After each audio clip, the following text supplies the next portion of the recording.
नमस्कार, खास मुलाकात में आपका स्वागत है। आज हमारे साथ एक ऐसी शख्सियत हैं, जो कोई परिचय की मोहताज नहीं है, ना इनको परिचय की आवश्यकता है क्योंकि सामाजिक क्षेत्र में बहुत ज़्यादा इन्होंने काम किया है। पेशे से आप चिकित्सक हैं और इस समय उत्तराखंड बाल अधिकार संरक्षण आयोग की अध्यक्ष हैं। डॉक्टर गीता खन्ना इस समय हमारे साथ स्टूडियो में मौजूद हैं। मैम, बहुत स्वागत है आपका।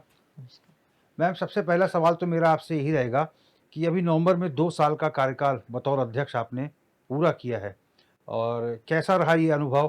क्योंकि हम देखते हैं आप लगातार एक्टिव मोड पे रहती हैं। एक ऐसे आयोग को आपने बिल्कुल इसके पहले की उषा नेगी जी थी, अब आप हैं। आप लोग ने बिल्कुल ऊर्जा डाल दी है इसमें। मुझे प्रसन्नता है कि मुझे आप जैसे लोग इसमें हमारे योगदान को एप्रिशिएट कर रहे हैं और बहुत सुखद है बिकॉज़ बहुत सारे काम या बच्चों को लेके बहुत सारी चिंताएं थी जो हम एक आउटसाइड के पर्सपेक्टिव से देखते थे। जब आप सिस्टम के साथ मिलके काम करते हैं तो आप उसको दिशा देने का, आप उसमें अपनी विचारधारा का समावेश का आपको एक बेहतर मौका मिलता है।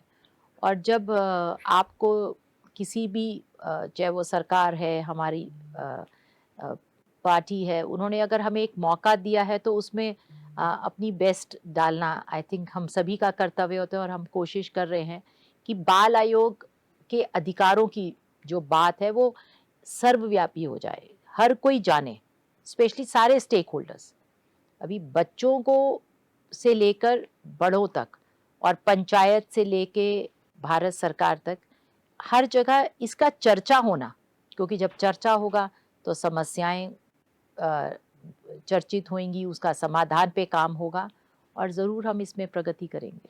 मैम, बाल अधिकार की जहाँ बात आती है, तो क्या-क्या अधिकार है ऐसे बालकों के पास, ऐसी बालिकाओं के पास? देखिए, बच्चों का अधिकार सर्वांगीण विकास, पोषण और total liberty of nurtured care, यानी कि एक सुरक्षित, स्वस्थ, शिक्षित जीवन जीने के लिए और उनके व्यक्तित्व निर्माण के लिए हर तरह की अपॉर्चुनिटी मिलना, ये ही बाल अधिकार है।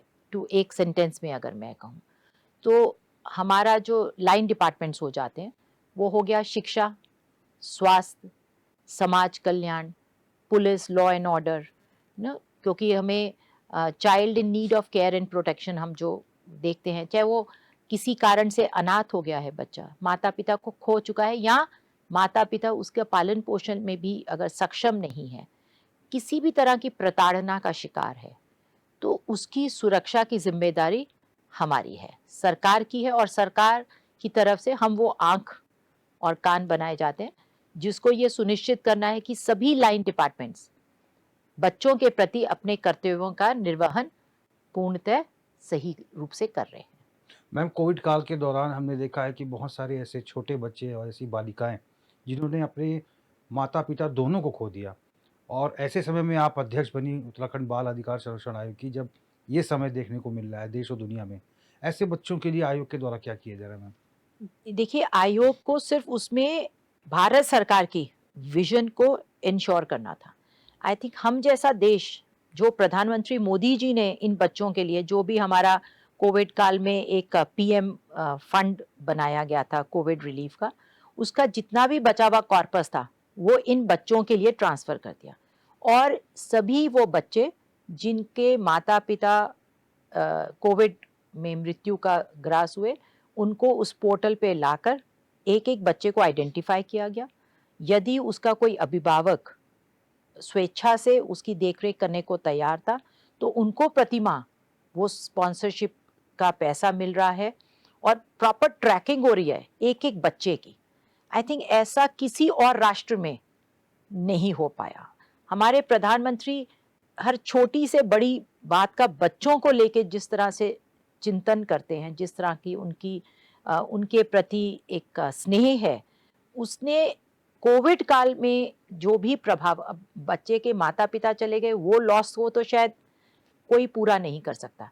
पर जो सामाजिक कर्तव्य था कि उनके पालन-पोषण में, शिक्षा में और आगे 18 वर्ष के बाद भी वो क्या राह चुनेंगे, उनका प्लेसमेंट, एल्डर मतलब बच्चा जब नहीं रहेंगे, वो 18 के बाद भी उनकी हैंड होल्डिंग इंश्योर करी है भारत सरकार ने और हर सरकार ने, हमारा ये कर्तव्य था कि हम ये देखें कि सभी बच्चे हमारे डिस्ट्रिक्ट प्रोग्राम ऑफिसर्स के द्वारा उन पोर्टल पे नामांकित हो गए और सबको वो पूर्ण सहायता, वित्तीय आर्थिक सहायता भी और हैंड होल्डिंग जिसे हम कहेंगे, आगे के भविष्य निर्धारण के लिए पूरी तरह से मिल रही है। मैम, अभी आपने ट्रैकिंग की बात की कि मॉनिटरिंग भी की जाती है, तो किस रूप में मॉनिटर करते हैं कि बच्चे सकुशल हैं, खुश हैं, पढ़ रहे हैं, पोषण अच्छा मिल रहा है कि नहीं?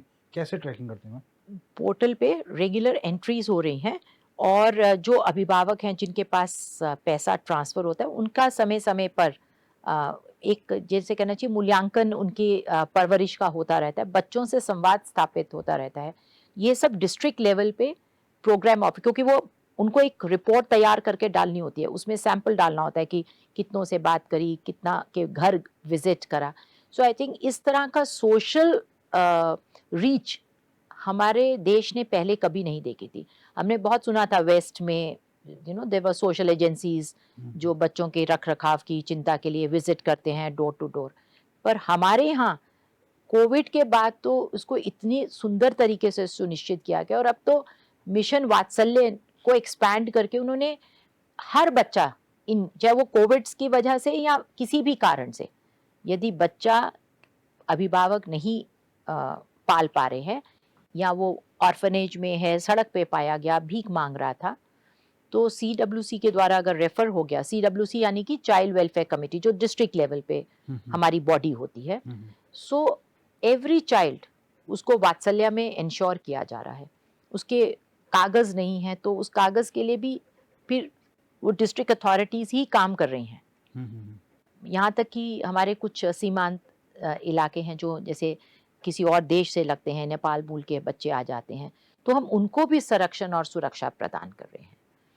तो एक बहुत ही सुंदर संरक्षण का ढांचा तैयार किया है और मैं नहीं कहती कि इसमें हमने अभी सब हो गया, बहुत कुछ करना बाकी है, मंजिलें अभी और भी हैं, बट एक बहुत सुंदर शुरुआत, और शायद कोविड ने उसको और हमारे प्रधानमंत्री की जो विजन है, जिस तरह से वो एक एक बच्चे को, एक एक देशवासी को की चिंतन करते हैं, एक इतना सुंदर ट्रैकिंग और child in need of care and protection जो हमारा CNCP बच्चा हम कहते थे, उसके लिए एक बहुत डेडिकेटेड प्लान लेके चल रहे हैं। बट मैं ये भी कहना चाहूंगी कि इट इज नॉट जस्ट कि child in need of care and protection, जो सड़क पे है बच्चा उसी की चिंतन है।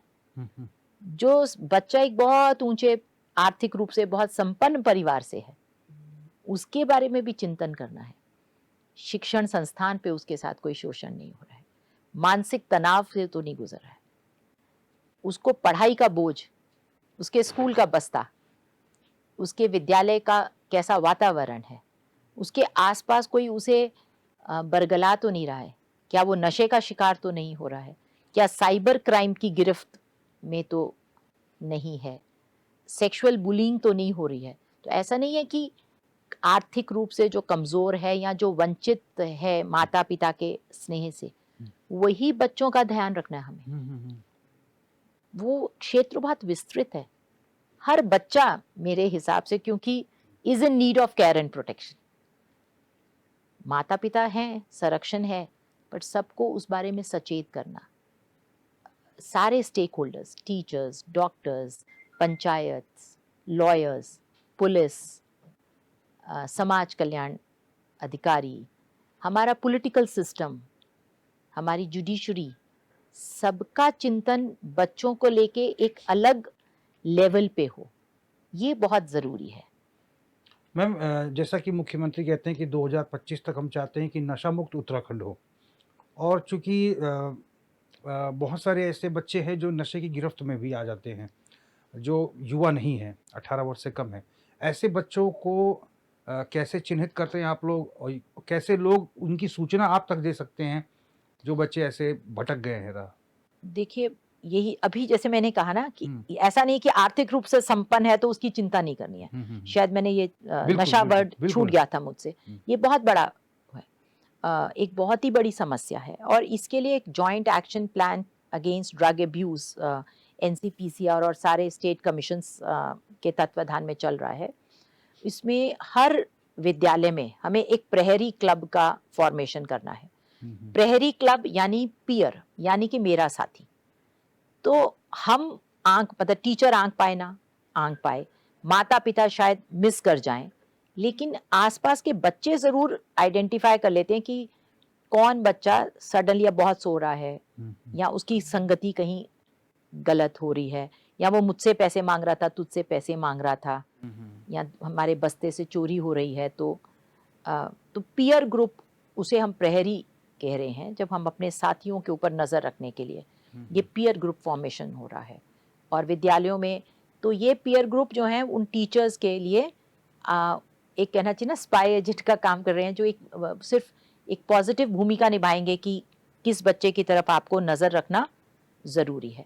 हर ड्रग स्टोर जहाँ पे नशे से रिलेटेड कोई भी, चाहे वो कॉफ सिरप ही हो, चाहे वो नींद की या दर्द की गोली हो, ऐसा कुछ बिक रहा है, उसको अपने सारे सेल्स एंड परचेजेस को डिजिटलाइज करना है।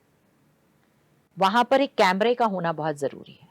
अब कोई अगर ये सोचे कि डिजिटलाइज करने से नशा मुक्ति कैसे होगी, तो आप देखिए कि अगर हम ये देख रहे हैं कि 100 गोली बिकती है, तो उसमें से 20 कॉफ सिरप होने चाहिए, से 10 दर्द की होनी चाहिए, 40 एंटीबायोटिक होनी। अगर हमने एक, हमारे पास आंकड़े रहते हैं, एक चिकित्सक होने के नाते भी मैं ये जानती हूँ। अब हमने देखा कि इस दुकान पे भाई एंटीबायोटिक तो नहीं बिक रही है, पैरासिटामोल तो नहीं, पर कॉफ सिरप भी बिके जा रहा है, तो वी नो कि यहाँ से कुछ लिंकेज है। फिर अगर हमारे पास कैमरा है, और कभी भी ड्रग इंस्पेक्टर जाके उसको देख सकता है कि किस तरह की जनरेशन, क्योंकि अगर छोटा बच्चा, स्कूल की ड्रेस का बच्चा, 18 वर्ष से कम आयु के बच्चे या यूथ वहां पर बार बार आ रहे हैं, एक पर्टिकुलर सेट या एक पर्टिकुलर विद्यालय के बच्चे आ रहे हैं, तो हम आइडेंटिफाई कर सकते हैं कि कुछ तो है, क्योंकि बच्चा क्यों दवाई लेने आएगा। नॉर्मली बच्चे बीमार भी होंगे तो उसके माता पिता दवाई लेने जाएंगे। तो ऐसे कुछ ये मापदंड हैं जो बनाए गए हैं। दूसरी बात है मोटिवेशनल एंड अवेयरनेस, कि बच्चों को बताएं हम और उनके आगे पॉजिटिव रोल मॉडल्स खड़े करें। लाइफ स्किल्स, अभी आप देखिए कि नशे की तरफ ना बच्चे जाते क्यों हैं। इनिशियली कोई एडिक्ट तो पैदा होता नहीं है। किशोर को अंदर हार्मोन्स को लेके उसकी मेंटल स्टेटस ऐसा होता है कि हमें थ्रिल चाहिए होता, कुछ अलग करने की चाह होती है हर किशोर में। वो चाह हम फुटबॉल की फील्ड में, पहाड़ के ऊपर ट्रैकिंग या हाइकिंग करके, एक अच्छी सी साइकिल की दौड़ लगा के, सुबह व्यायाम से भी पा सकते हैं। अभी क्या हो गया है कि इसमें माता पिता, पूरा समाज भी कहीं दोषी है। बस तू पढ़, तू दोस्तों से भी ना मिल, तू खेलने भी ना जा, बस तू पढ़।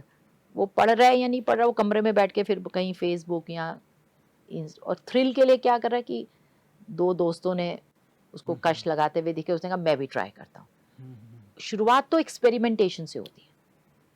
और ये जो ड्रग बेचना है, जिसका काम है, जिसकी नीयत खराब है, वो लोग फिर शुरू में उसे इजीली और सस्ते दामों पे प्रोवाइड करते हैं, शायद फ्री भी कर देते हैं। एंड हल्के हल्के बच्चा फिर जब आदी हो जाता है तब उसका एक्सप्लॉयटेशन शुरू होता है। तो पूरे समाज को ये चेतना होगा कि हम किशोर को कैसे हैंडल करें। वो खेल का मैदान जो हमारी लाइफ स्किल्स को, जो हमारे जीवन कौशल को सुदृढ़ करता था, वो ना छीने हम अपने बच्चे से।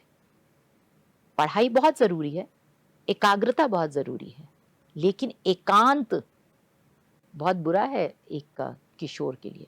घरों में संवाद खत्म हो रहा है, माता पिता के पास समय नहीं है, दादा दादी नाना नानी साथ नहीं रहते हैं, चाचा बुआ से हमारी बातचीत खत्म हो गई है, तो कौन बात करे।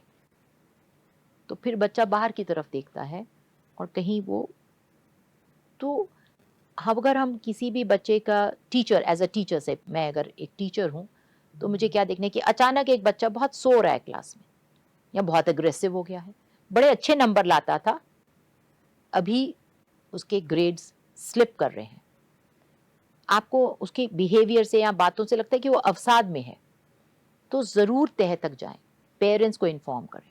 और पेरेंट्स से मेरा रिक्वेस्ट है कि वो अध्यापकों से, उनके दोस्तों से कैसे सर्किट में, आप उसकी मोबाइल की हिस्ट्री भी ज़रूर चेक करें कि वो किस तरह के लोगों के साथ संपर्क में है।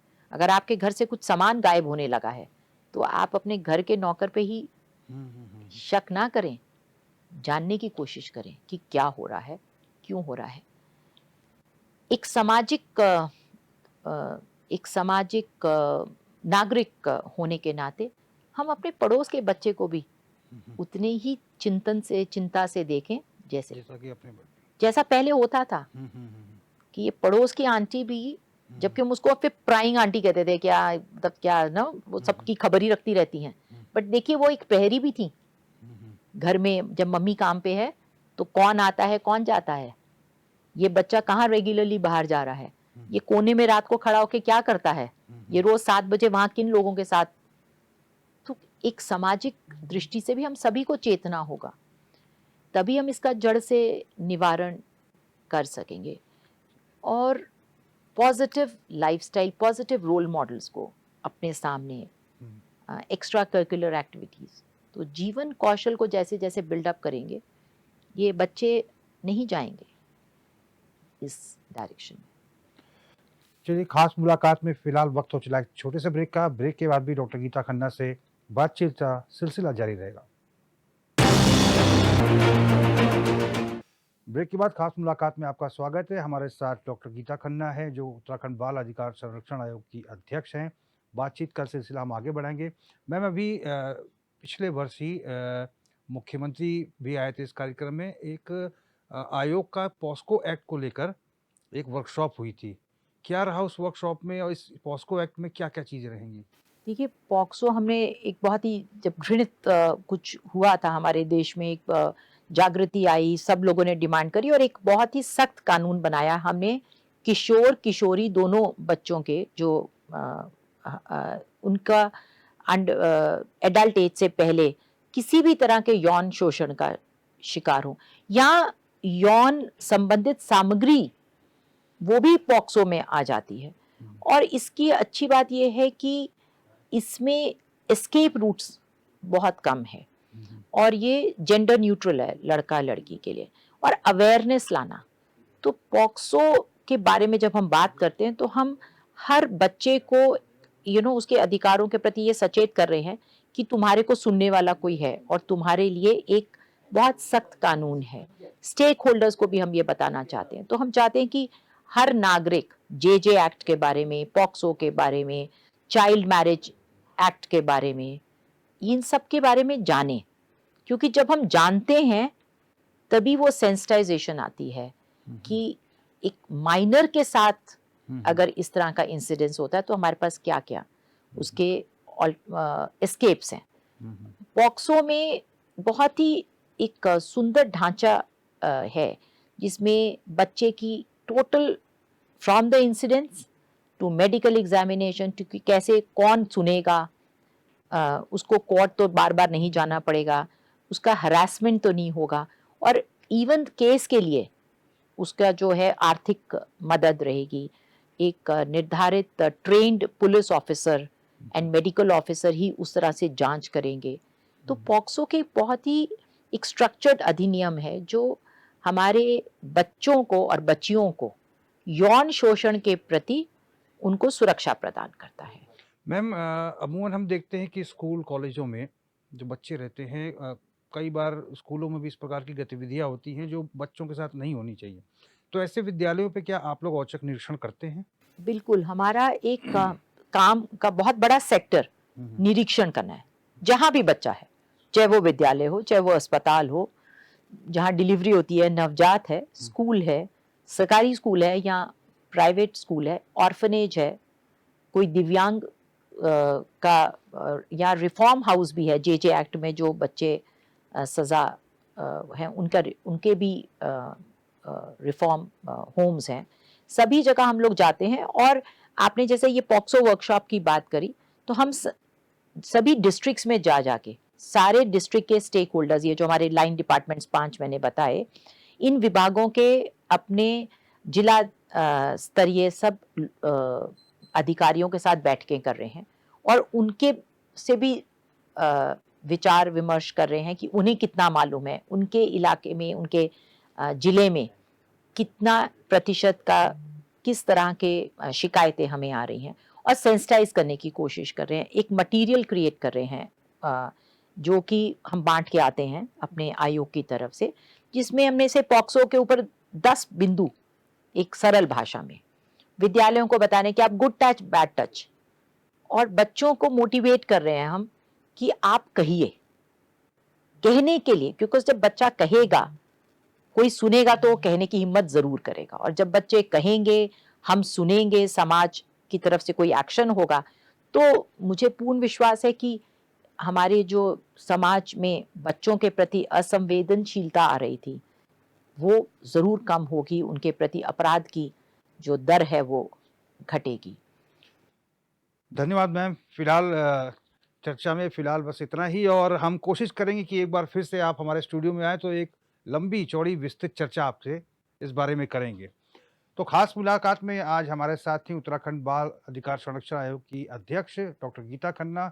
आपने बहुत सारे महत्वपूर्ण बिंदुओं को लेकर किस तरह से बच्चों के प्रति आयोग काम कर रहा है, इसको लेकर हमें जानकारियाँ दी।